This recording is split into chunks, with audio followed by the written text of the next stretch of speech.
رسول اللہ صلی اللہ علیہ وآلہ وسلم سب لوگوں سے زیادہ جواد سخی تھے، اور رمضان میں دوسرے اوقات کے مقابلے میں جب جبرائیل علیہ السلام آپ صلی اللہ علیہ وآلہ وسلم سے ملتے بہت ہی زیادہ جود و کرم فرماتے۔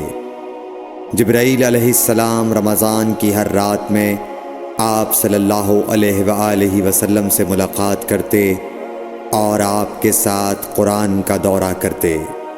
غرض حضرت صلی اللہ علیہ وآلہ وسلم لوگوں کو بھلائی پہنچانے میں بارش لانے والی ہوا سے بھی زیادہ جود و کرم فرمایا کرتے تھے۔ صحیح بخاری حدیث نمبر 6۔